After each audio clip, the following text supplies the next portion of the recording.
ഒരിടവേളയ്ക്ക് ശേഷം ഇതാ കർണാടകയിൽ കസൈരകളി തുടരുകയാണ്. മുഖ്യമന്ത്രി സ്ഥാനത്തെ ചൊല്ലിയുള്ള അധികാര വടംവലി വീണ്ടും രൂക്ഷമായിരിക്കുന്നു. മുഖ്യമന്ത്രി സിദ്ധരാമയ്യയും DK ശിവകുമാറുമായി ഹൈക്കമാൻഡ് ചർച്ച നടത്തുകയാണ്. കോൺഗ്രസ് അധ്യക്ഷൻ മല്ലികാർജ്ജുൻ ഖർഗെയും രാഹുൽ ഗാന്ധി അടക്കമുള്ളവരുടെ സാന്നിധ്യത്തിലാണ് ചർച്ചകൾ. ഇരുവിഭാഗവും വിട്ടുവീഴ്ചയ്ക്ക് തയ്യാറാകാത്തതാണ് പ്രതിസന്ധി. നോബിൾ മാരിക്കാരനാണ് ചേരുന്ന വിശദാംശങ്ങളുമായി. നോബിൾ, പുതിയ ചില ഫോർമുലകളൊക്കെ വരുന്നു എന്നാണ് അറിയുന്നത്. ഏത് രീതിയിലാണ് ചർച്ചകൾ പുരോഗമിക്കുന്നത്? സിദ്ധരാമയ്യ വഴങ്ങാൻ തയ്യാറായിട്ടില്ല. DK ശിവകുമാറും വാശിയിൽ ഉറച്ചു തന്നെയാണ്.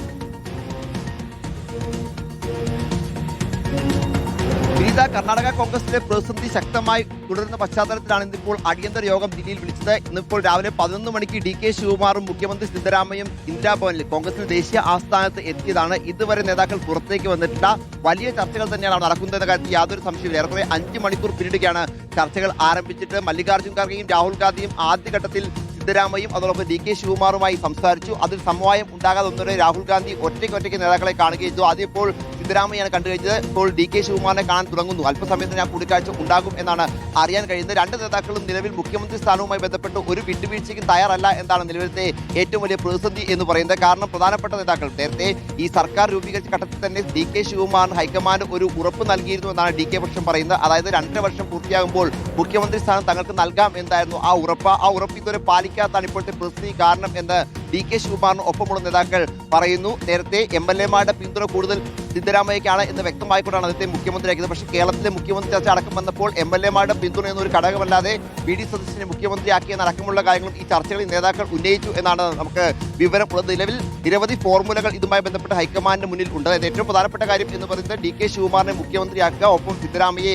ദേശീയ രാഷ്ട്രീയത്തിലേക്ക് കൊണ്ടുവരിക. നിലവിൽ ജൂൺ മാസത്തിൽ രാജ്യസഭാ തെരഞ്ഞെടുപ്പ് നടക്കാൻ പോവുകയാണ്. അദ്ദേഹത്തെ രാജ്യസഭയിലേക്ക് എത്തിക്കുക എന്നാണ് പ്രധാനപ്പെട്ട ഫോർമുല. ആ ഫോർമുല സിദ്ധരാമയ്യ അംഗീകരിക്കാത്ത പശ്ചാത്തലം വരികയാണെങ്കിൽ നിലവിലുള്ള കൂടുതൽ DK ശിവകുമാറിനെ അനുകൂലിക്കുന്ന MLA-മാരെ മന്ത്രിസ്ഥാനത്തേക്ക് കൊണ്ടുവന്നുകൊണ്ട് DK ശിവകുമാറിന് കൂടുതൽ അധികാരങ്ങൾ നൽകുക എന്നതാണ് മറ്റൊരു ഫോർമുല.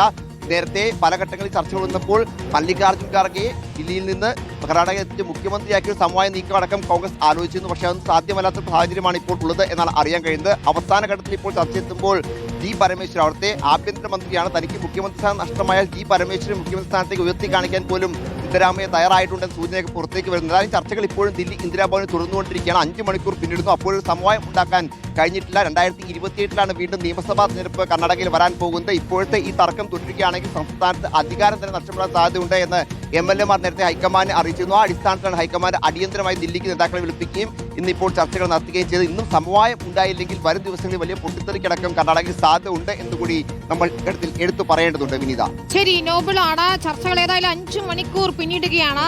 ഈ കേരളത്തിലെ മുഖ്യമന്ത്രി ചർച്ച തീർപ്പാക്കിയതിന് തൊട്ടു പിന്നാലെയാണ് ഇപ്പോൾ ഹൈക്കമാൻഡിന് തലവേദനയായി കർണാടകയിലെ അധികാരപ്പോര് വീണ്ടും രൂക്ഷമായിരിക്കുന്നത്. 2.5 വർഷത്തിന് ശേഷം മുഖ്യമന്ത്രി പദവി കൈമാറാമെന്നതായിരുന്നു നേരത്തെ ഉണ്ടാക്കിയ ധാരണ. 2.5 വർഷം സിദ്ധരാമയ്യ, 2.5 വർഷം DK ശിവകുമാർ അങ്ങനെ മുഖ്യമന്ത്രിയാകട്ടെ എന്നായിരുന്നു ധാരണ. എന്നാൽ 3 വർഷമായിട്ട് ടേം നടപ്പാക്കാൻ കഴിയാതെ വന്നതാണ് പ്രതിസന്ധിക്ക് വഴിവെച്ചത്. ഇരുവിഭാഗവും കടുത്ത നിലപാടിൽ ഉറച്ചു നിൽക്കുകയാണ്. ഈ പറഞ്ഞതുപോലെ ഈ ഫോർമുലകൾ മുന്നോട്ട് വെച്ച ഫോർമുലകളിൽ എന്ത് നടപ്പാക്കുമെന്നതാണ് ചോദ്യം.